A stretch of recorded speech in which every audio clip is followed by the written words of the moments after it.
It's Conduit News Radio with Paul Harrell. I want to welcome back to the program.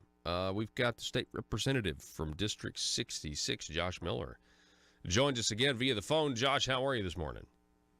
I'm doing well, Paul. Thanks for having me.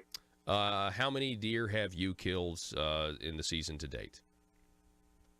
I have just killed one, and it was the first day of bow season, and I'm starting to think that I've forgotten how to pull the trigger. Oh no! So have you seen some and just have passed on the rest of them, or you just had time to get out there? I've seen a few. Okay. I've seen a few, and just kind of stay selective. You've just been benevolent. You've been a benevolent. That's right. hunter. Yeah. That's right. And as always, I haven't had as much time to be out there as I would like. But anyway, I can't say I haven't had a chance to fill all my tags. Okay. All right. Well, that's good. That's good. You got some deer on the property, so that's always good. Well, so Josh, I wanted to have you on. We got the session coming up, and just kind of wanted to get your take on, what are your expectations for the session coming up. Also, feel free to sound off on the midterm elections and everything that happened with that. Well, as far as the session goes, I've learned to keep expectations low, and that way your risk for disappointment is not high. And so I'm kind of right there. I think there's always going to be the same. We're going to deal with the same issues, I think, as far as internet sales tax and then the highway plan or a highway plan. If somebody come up with one, that's going to be a battle, because nobody's willing to cut spending somewhere else and give highways a bigger piece of the pie. And so that'll be probably a proposed tax increase, which I don't think is any good. And man, I don't know. I guess I'm not the guy that everybody calls down there and says, "Hey, this is what I'm thinking about doing in session." So I'm kind of out of the loop. Mm-hmm. But I do anticipate those issues coming up. Obviously DHS and all that stuff has been frantically scrambling around trying to find out ways to pay for Arkansas Works. I'm sure we'll probably, unfortunately, have very little debate about that.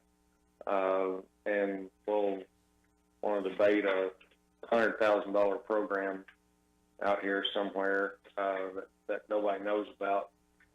But anyway, that's kind of what I see happening as far as the session goes. Interesting. The issues that you mentioned, internet sales tax and highways, I mean, that is what failed to pass 2 years ago. And the reason it failed to pass 2 years ago is because it was rejected by you and your colleagues in the House, the gas tax increase and the internet sales tax. And so I'm just curious, is it what do you think about that? What's your reaction to that? That essentially we're not coming back trying to solve whatever problems there are with new ideas. We're coming back with the same idea that was rejected previously. Well, and again, I don't know. I haven't seen any, pieces of proposed legislation or anything like that. So I don't want to. Well, okay. When I say the same ideas, they may be different. I mean, they may try to raise the gas tax in a different way, but they're still trying to get more revenue because we need to fund roads. And that's still it was an issue then, didn't get passed, still an issue now apparently, according to. And so, I guess if I'm optimistic, it would just be I hope that we get really creative with ways to solve these problems, and I hope that doesn't involve new revenue, from the people to the government. Well, that would be my hope as well, and I don't really want to support anything else other than an idea that's going to help solve these problems that doesn't take more money out of people's pockets. But unfortunately, I don't know. I'm just fairly confident that we're going to see some stuff come before us that is going to involve, some type of different tax or tax increase for that, and it may be in the form of a constitutional amendment or something being referred to the voters in Arkansas. And I'm not saying that referring something to the voters in Arkansas is necessarily a bad thing. I just don't think we ought to be referring more and more taxes. Now, if they're, as far as the internet sales tax thing,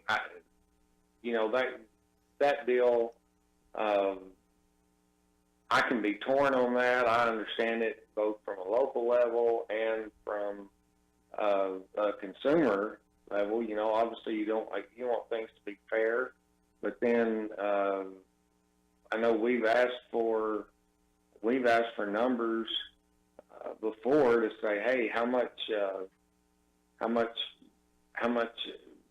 more revenue are we talking about getting in, and then maybe look at the possibility of if let's say if we were going to bring in, just hypothetically, $20 million more with the whole internet sales tax thing. Well, then maybe if we're doing that and then everything's fair, then we could lower our sales tax right now by the same amount, and it would be a win-win and a fair deal for everybody. Yeah. Well, that makes too much sense. Well, yeah, I agree. A lot of stuff that would make sense. I mean, with the internet tax, it's a tough sell for me, just because I don't see how more money to businesses or more money to the government is going to necessarily help the traditional retail. But I understand that's the argument. The only defense I would have about bringing the internet sales tax back up, just from a logical standpoint, is that they were openly running, Josh, an unconstitutional bill at the time. They were admitting it. And this is unconstitutional because of Supreme Court precedent. Well, now the Supreme Court, they've changed that. Now, whether I like it or not, I disagree with the ruling. But they have now effectively said that the sovereign state of Arkansas can tax citizens that are outside of their jurisdiction in California or Indiana or wherever, which is going to make for a hodgepodge mess eventually. And I think it'll lead us to calls for a national internet sales tax. And that may be exactly what this whole thing was designed to do in the first place. I think you're right. And I think, honestly, that's probably the only way that it's ever going to be able to be implemented smoothly or whatever across the country is if Congress or whoever's got to act to do that, puts that in place, and because it's just going to be too much. But I think this is just going to be a debate that goes on and on. Well, I don't have any inkling of an idea whether it would pass. I don't. I know it didn't pass last year. We were able to stop it, at least in the House. But I think it was pretty close. I think both it and the fuel increase deal wasn't all that close. Yeah. Well, but it's certainly going to be interesting. We're talking with State Representative Josh Miller, from District 66. So, Josh, let me ask you about national politics real quick. Okay. What do you think about it? I mean, how do you think Donald Trump's doing? What do you think about the midterms? the Republicans lost the House nationally, and of course they did better in the Senate. We'll see what happens in Mississippi, I think tonight. But what are your thoughts? Well, I absolutely love our president. I love the job that he's doing. I love the fact that he really doesn't care what the media says, and he gives it right back to him. And he's unlike anything that the D.C. inside crowd has ever seen, and it just thrills me. And I'm really proud of how he's handling things. You know, as far as the midterm elections go, I mean, obviously, hey, I hate to see the Republicans lose the House. You know, I do think some of those Republicans weren't all that Republican anyway. But again, I do hate to see them lose the House.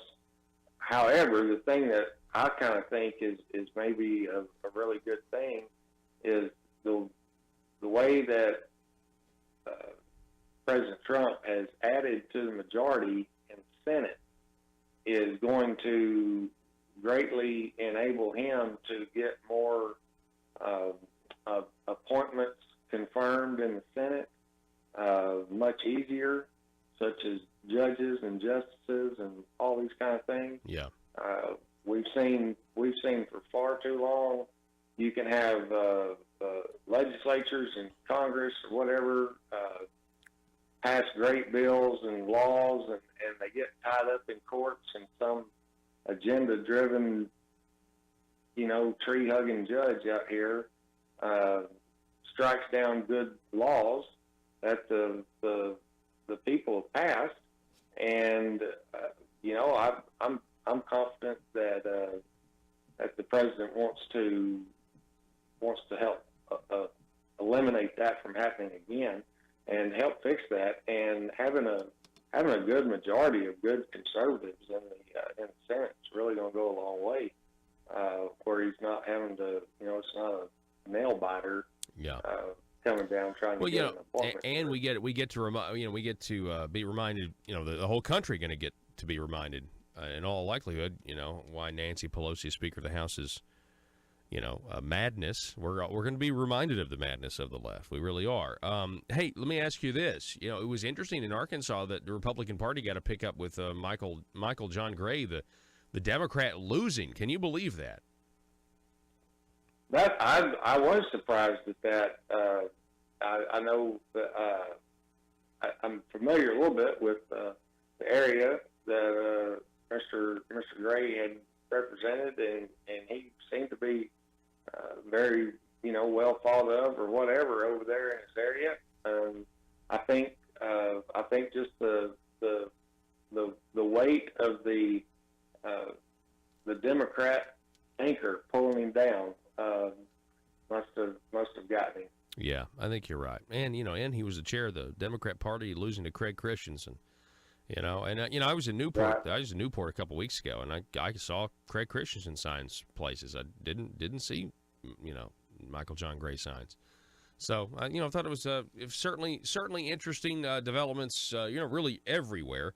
And we really appreciate you coming on, State Representative Josh Miller, and sharing your thoughts with us. And you know, we're gonna keep watching, keep reporting on what happens, and you know, best of luck to you. If we don't talk to you between now and Christmas, have a Merry Christmas, sir. Okay. Hey, same to you, Paul. Appreciate what you do. All righty, appreciate you. It's always great to have you on, Josh.